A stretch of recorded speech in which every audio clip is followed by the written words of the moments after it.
Est-ce qu'un jour, manger de la viande ne sera plus qu'un lointain souvenir? C'est la question que l'on se pose ce soir dans Théma Investigation sur Arte. Et on va essayer de faire la synthèse de tout ce qui a été dit ce soir sur le sujet avec nos deux films.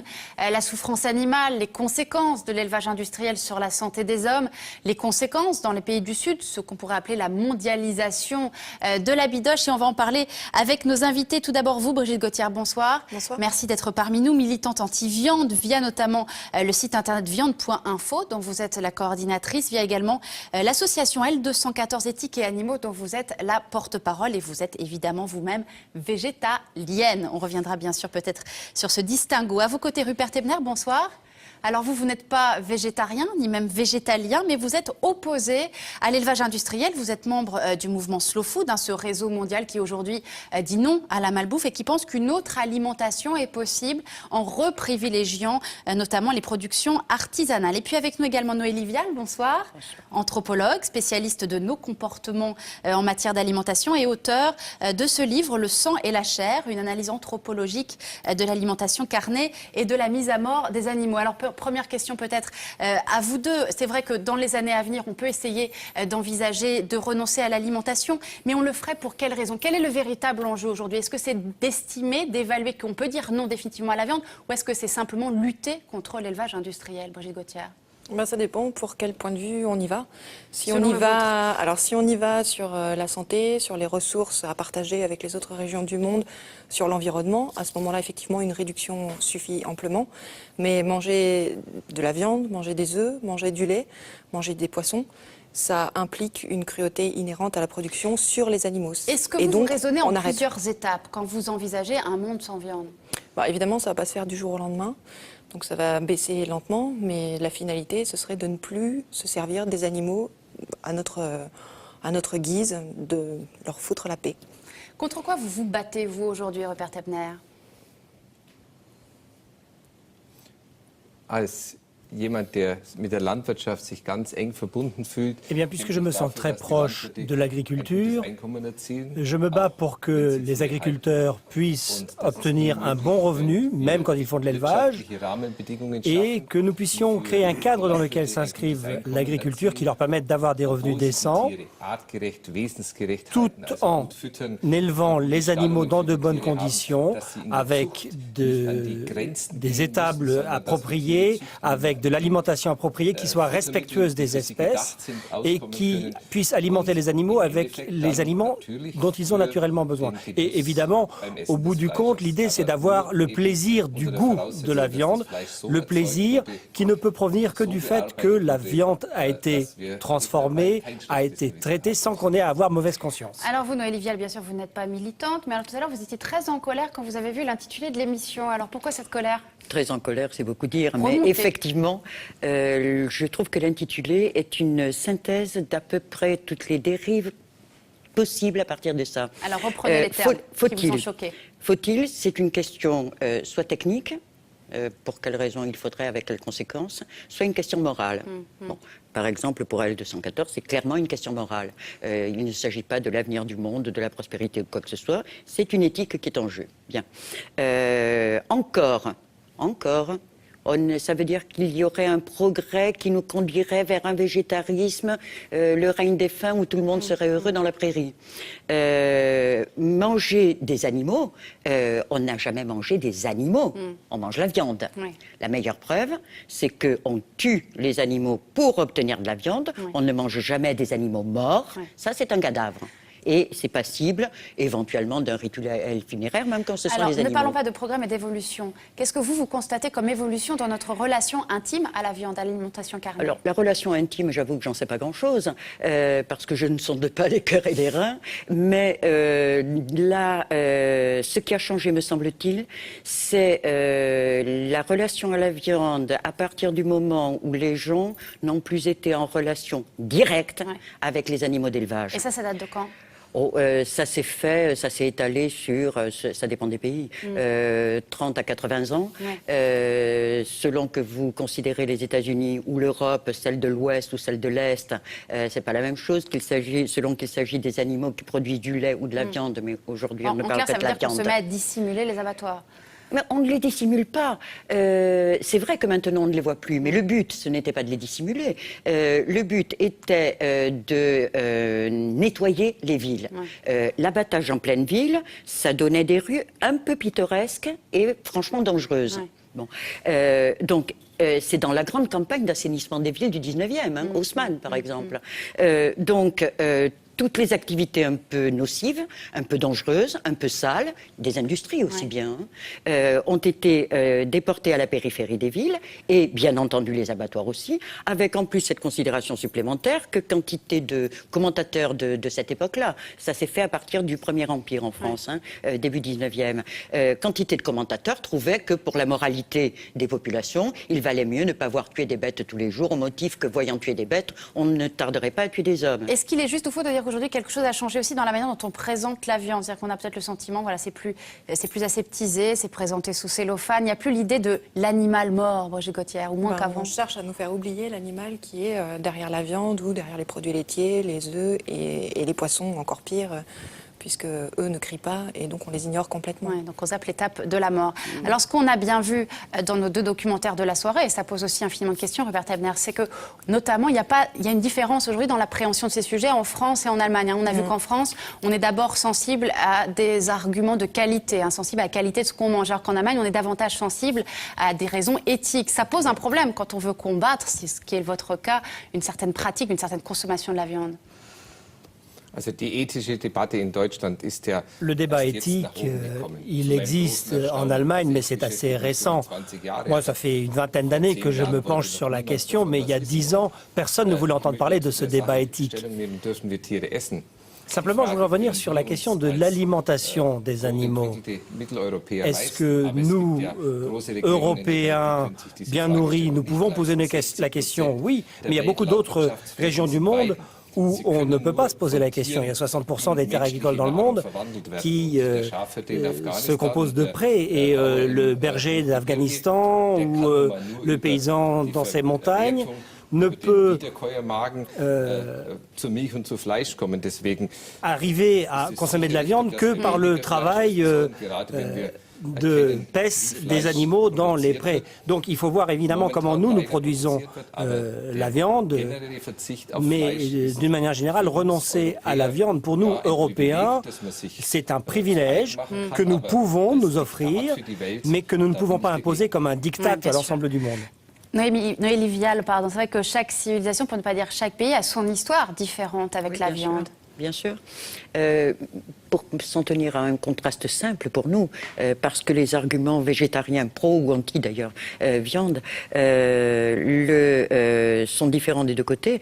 La comparaison entre l'Amérique du Nord et du Sud d'ailleurs aussi, mais surtout typiquement l'Amérique du Nord et l'Europe, le contraste entre les deux dans leur histoire, comme dans l'état de cette production actuellement, est à peu près sans commune mesure.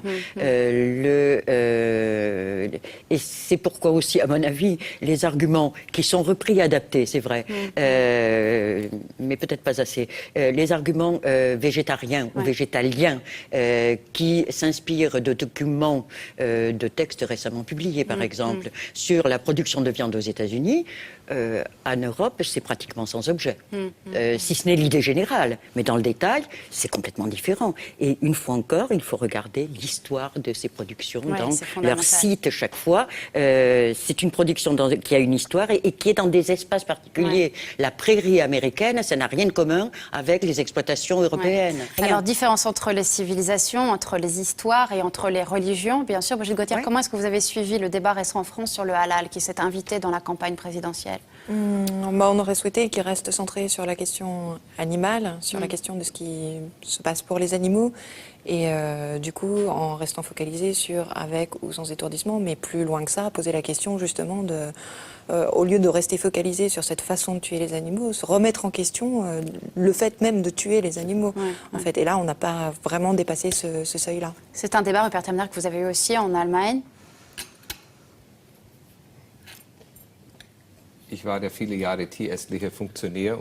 J'ai été dans l'inspection vétérinaire pendant des années et nous avons toujours été opposés aux abattages rituels et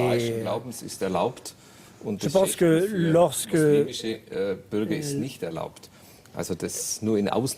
l'abattage rituel ne doit être autorisé que dans des situations très particulières, mais en tout cas pour moi, égorger un animal, ça n'est pas compatible avec ma vision de la socialisation. Je pense que égorger un bœuf, égorger un mouton, c'est moins impressionnant, mais quand on a vu égorger un bœuf... Noélie Vial, vous avez des choses à dire aussi sur la souffrance animale et la façon dont on en parle. Aujourd'hui, vous dites par exemple, quand on parle de l'appréhension de la mort chez l'animal, on se trompe complètement. On dit des sottises. Si on en croit les bons auteurs dans leur tradition, mais aussi les compétences techniques et scientifiques actuellement,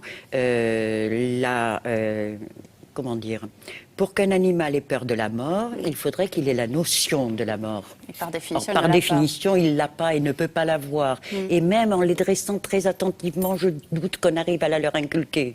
Ouais. Comment vous réagissez à ça, Brigitte Gauthier? Je pense qu'on souffre pas mal en tant qu'humain de mentaphobie, c'est-à-dire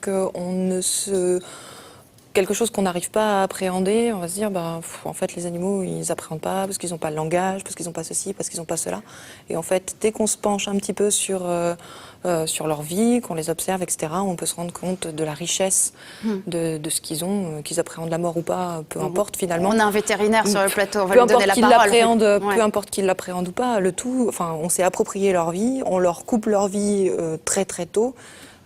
Avant même qu'ils les réclamaient, on les coupe de leurs groupes sociaux, on les mutile pour les entasser dans des élevages. Voilà, même s'ils n'ont pas la vision de la mort telle que nous, on la conçoit. Alors, donnons la parole, oui. Non, c'est pourtant un thème constamment répété que de dire, regardez dans les abattoirs, les animaux ont peur de la mort, ils sentent qu'ils vont mourir, etc. Pour vous, c'est une ineptie?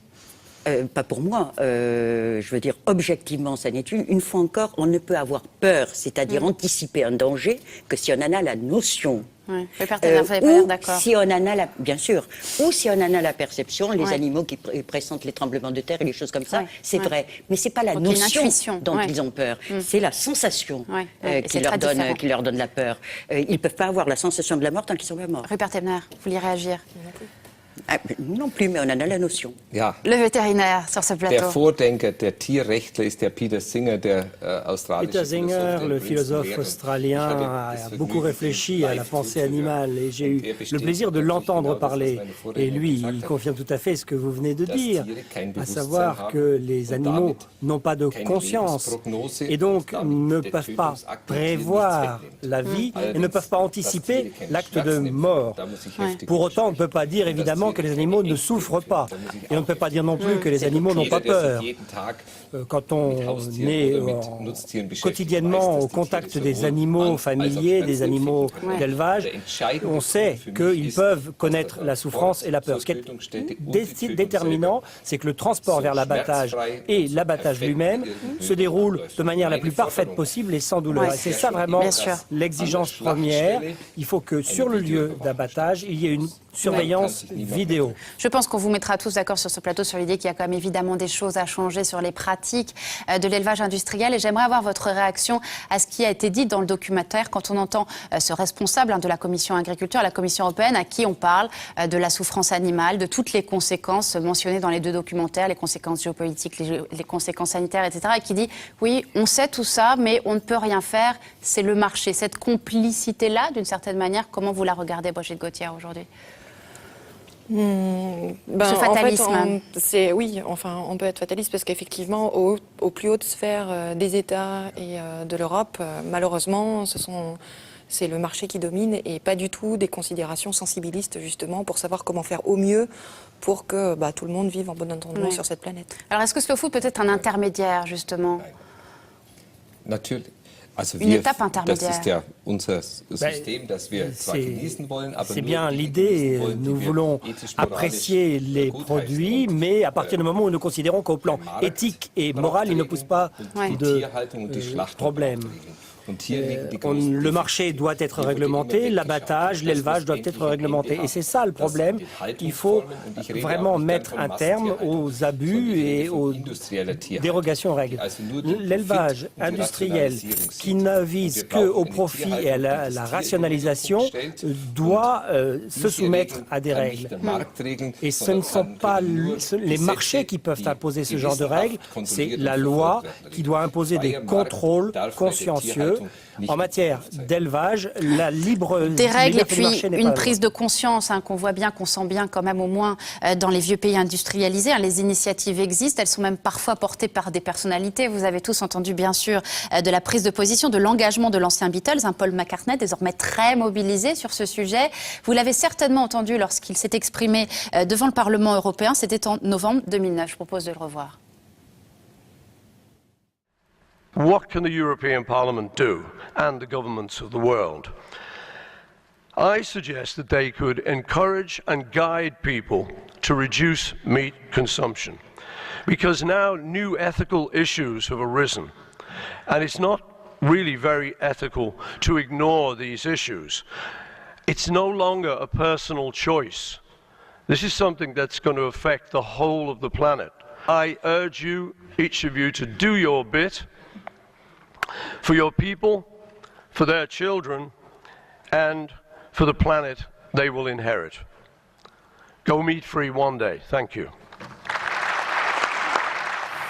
Voilà, alors un jour sans viande, ce serait évidemment déjà une étape intermédiaire. Vous nous expliquiez tout à l'heure, pour préparer cette émission, Brigitte Gauthier, qu'il y avait encore et déjà beaucoup de choses à faire en matière d'alimentation scolaire en France, notamment dans les cantines. On est très très loin de tout ça. On est très très loin parce que en fait, ce discours de Paul McCartney a été repris en France exactement à l'inverse par le ministère de l'Agriculture, qui a publié au mois d'octobre, et c'était bien annoncé dans le plan national de l'alimentation que c'était pour contrer les discours de type Paul McCartney, donc a publié un décret qui oblige les cantines scolaires à avoir forcément, pendant le repas, au cours du plat, dans le plat principal, des protéines d'origine animale. Et c'est spécifié d'origine animale. Et c'est spécifié d'origine animale, donc à l'exception, enfin à l'exclusion des protéines végétales pour faire un plat complet. Et puis le produit laitier à chaque repas aussi dans les cantines. Et avec une fréquence de viande et de poisson imposée dans les cantines scolaires. Donc on est exactement à l'opposé de ce que préconisait... Et vous l'interprétez comment aujourd'hui, sur le poids, sur la présence des lobbies privés, des lobbies publics? Effectivement, les lobbies sont très très présents. Les règles édictées pour l'alimentation avaient été faites par le ministère des Finances. Chercher l'erreur. Et dans le comité de rédaction, justement, des préconisations qui ont servi de base pour le décret et l'arrêté, on y retrouvait le Centre d'information des viandes, l'Association nationale des industries de la viande, etc. Donc, Rupert Emmerich, comment ça se passe dans les cantines scolaires allemandes? Die Anfragen an Slow Food, gerade was die Ernährung in Slow Food. Eh bien, la demande de slow food se développe et ça ne pose pas de problème. En fait, prévoir un jour de la semaine avec du slow food, ça ne pose pas de problème. Et pour ce qui est du Parlement européen, au cours des prochaines semaines, le slow food va aussi avoir l'occasion de faire parler de lui, puisque notre fondateur va parler du slow food et va défendre l'élevage décent. Donc des solutions alternatives pourraient exister aujourd'hui. En même temps, on a le sentiment qu'aucune n'est vraiment idéale. Si on prend la question du poisson, par exemple, aujourd'hui, on voit bien tout ce qui peut être dit aussi. Problème de la surpêche, évidemment, des océans qui se vident, problème de la pisciculture et de la façon dont on alimente ces poissons. Donc on a le sentiment aujourd'hui que la solution de remplacement, elle n'existe toujours pas. Noël Vial, je ne sais pas si vous avez quelque chose à dire sur le sujet. Remplacer quoi? Comment? Pourquoi? On a manifestement des points de vue différents là-dessus.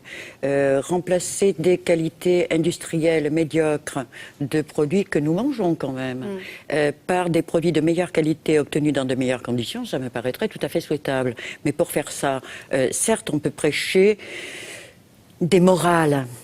On peut aussi s'attaquer aux questions économiques et politiques. Pour vous, c'est d'abord une question économique avant d'être une question morale. C'est comme ça qu'on résoudra? Non, c'est peut-être pas avant, mais on aura la bonne conscience de prêcher une bonne parole, et c'est tout. Mais c'est pas là que l'action se fera, c'est pas vrai.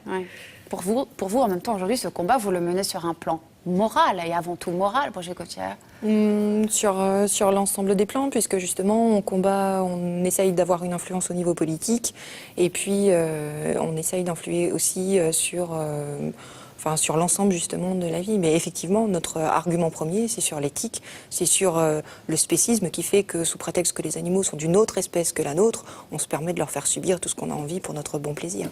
Vous comprenez, Rupert Eber, qu'on ne soit pas très convaincu par les solutions intermédiaires. Vous citiez tout à l'heure l'équation impossible. Ça qu'on parle du poisson, qu'on parle du soja. On a vu ces expériences savantes qui sont réalisées dans les laboratoires sur le soja. C'est vrai que pour l'instant, ça ne semble pas extrêmement convaincant.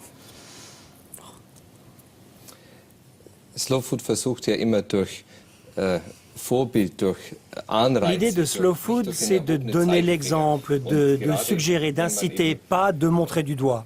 Auch Gemüse genießen kann. Et on peut aussi apprécier les légumes et reconnaître la valeur d'une pièce de viande. Et si on reconnaît la valeur gustative des morceaux de viande qui sont jetés aujourd'hui parce qu'ils sont considérés comme de faible qualité, on peut aussi manger plus de légumes et plus apprécier la vie. Certes. Noélie Vial, vous aurez le mot de la fin. En imaginant une société monde sans viande, ça serait quoi cette société? Est-ce que ce serait une société plus mûre, plus humaine? Je ne sais pas. Comment dire? Que veut dire la maturité pour une société? Confère la thématique de l'histoire qu'on a déjà évoquée. Une société non humaine, c'est quoi?